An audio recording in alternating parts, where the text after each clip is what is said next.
Welcome back inside the Now Morning Show. We want to add something to your calendar for June 8th and 9th. The Trinity Dance Theatre presents Alpha. It's happening at Queen's Hall. And this morning, joining me via phone line, we have Alan Balfour, who is the artistic director, choreographer, and dancer with the Trinity Dance Theatre. And I have specialist expert on human trafficking, Alana Wheeler, joining me in studio. Good morning to you both, and welcome to the show. Good morning, Rokas, and good morning to the viewers. How are you doing? I'm doing well, and I'm looking forward to the long weekend. As we all are. Mr. Balfour, are you with us as well? Good morning, sir. How are you? Thank you for having us. Not a problem at all. Welcome, welcome. All right, tell me first of all the importance of this show that we're doing with the Trinity Dance Theatre. Well, we're having we decided in Trinity Dance Theatre, we generally try to attach a social or a theme or positive principle that we would like to leave the audience with. Mm-hmm. We have a style that is combined with Caribbean, contemporary work and stuff, and international work. But besides the entertainment value, we like to project something that would impact on the audience in a positive manner. Mm-hmm. So this year, we've chosen to look at the issue of human trafficking. We think it's a very important issue that we need to look at. Sometimes it's not in front of our faces. Mm-hmm. So one of the pieces that we've choreographed, myself and Terry Springer, is based on the trauma that some of the young people would experience when they go through that whole human trafficking issue. So it's a very interesting, gripping piece. Very visual. We have video attached to it on stage as well while the dancers are going on live. Okay. And we really want to focus on that part of that social ill that we have, and really let the audience know that this is a problem, yes. I understand that there are 3 social artistic initiatives happening. So the dance is one of them. You mentioned the video. Yes. Is that the second one, or is that a separate film that's happening? So we have 3 projects that will lend itself towards that particular initiative. Mm-hmm. We have the dance show. Within the dance show, we would have that piece that features human trafficking, and part proceeds from that show will go towards victims of human trafficking and the ADB Foundation. We also would have a film that we'd like to produce right after that will be based on an artistic presentation of human trafficking. And the third part of the initiative would be a workshop that will be helping young people in marginalized areas through dance.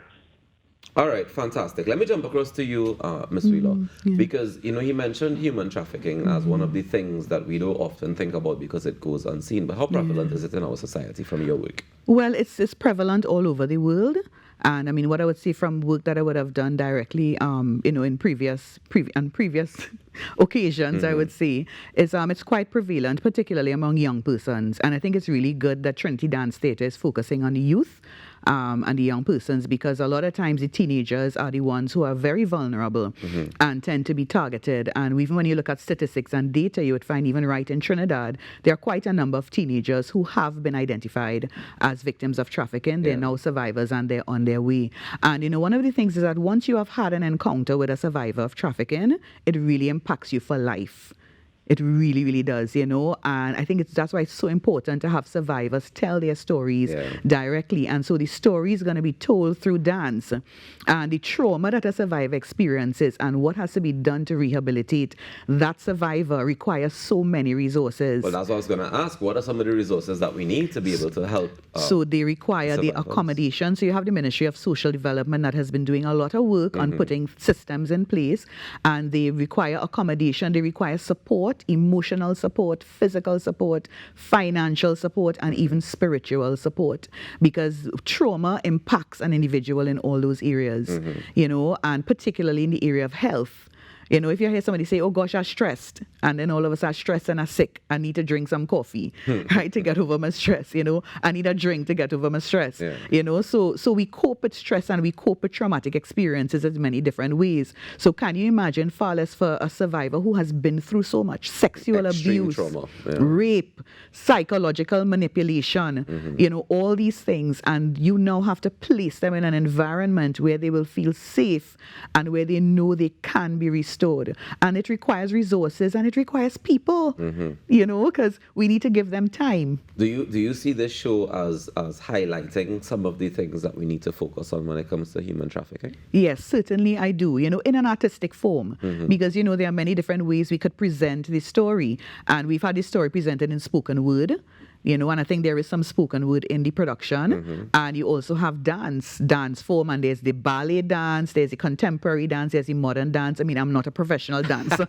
you know, but I mean, I have done some things at Trinity Dance Theatre, tried a little thing with them, you know, and realized, oh, okay, that's not my forte, you know. But that doesn't mean you can't partner with them like you've been doing to be able to bring the awareness forward, of course. Exactly. Mr. Balfour, let me jump back across to you to ask what else will be featured in the show. You mentioned that one piece that you and Mr. Springer would have collaborated on to choreograph, but what else can we look forward to in the show?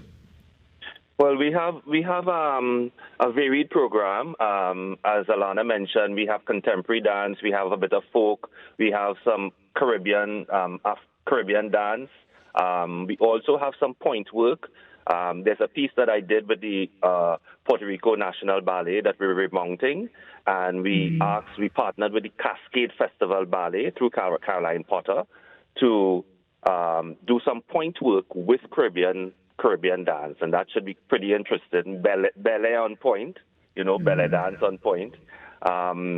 We also have a title piece called Alpha, whereby we're exploring what it takes to become first. And in that, we have incorporated spoken word by poet Ronaldo Muhammad and a vocalist, strong vocalist, Margaret Alexis. So we have quite a bit of everything. And we also have drummers led by Redman, the popular Redman. So our finale piece is going to be a very strong piece with drummers and that sort of thing. It's called Sonidos de Paria. Fantastic. Now, is it the same show happening both Saturday and Sunday? That's correct. So audiences can choose either Saturday or Sunday to come. How much are tickets? The tickets are $175 each. Okay. And where can we get them? And they're available at Queen's Hall box office, or you can purchase them online via Queen's Hall website. We also have tickets through any of the company members, or they can call 744-2380 to get information, and also at the Bread Basket in St. Anne's, the Bread Basket Bakery. All right, fantastic. Now, while I have you here, Ms. Wheeler, tell us some of the signs that we should look out for things like human trafficking. We see certain things, what should we be more alert about, more aware about, and that kind of thing? Well, you know, you could look at with young people in schools and stuff, and you find young persons who suddenly have a lot of things, you know, material things. They've all of a sudden come into possession of material things that they didn't have before, their family's not able to afford. They suddenly mention that they have an older boyfriend. They suddenly get very secretive, and all of a sudden their dress and their movements tend to be very sexual and sensual. That's for sex trafficking.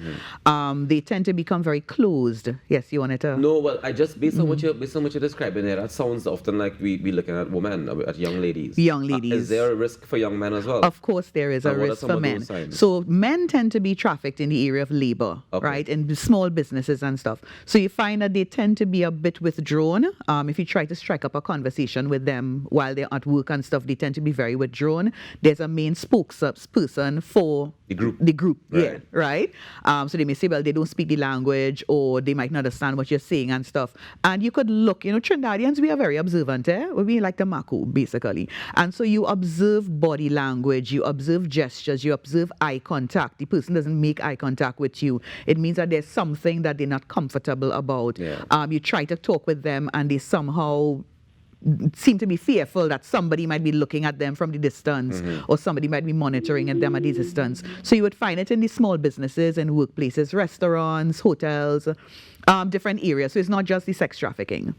All right, fantastic. Well, thank you so much for sharing that information with us, of course, to make the public a little bit more aware. And on June 8th and 9th, we head to Queen's Hall for the Trinity Dance Theatre show called Alpha. You want to be a part of it? Tickets are only $175. Let me say thank you so much, Ms. Wheeler, for joining us this morning. Thank you for having us. Not a problem. And thank you so much, Mr. Balfour, for joining us as well via phone. Ladies and gentlemen, this Thank is you where so we much. wrap up the Now Morning Show for today. Tomorrow, we celebrate Indian Arrival Day, and you definitely can join us right here. On behalf of Natasha Lake, Ayanka Will, and Shamla Maharaj, we wish you a fantastic Tuesday. See you guys tomorrow, God's willing. Take care.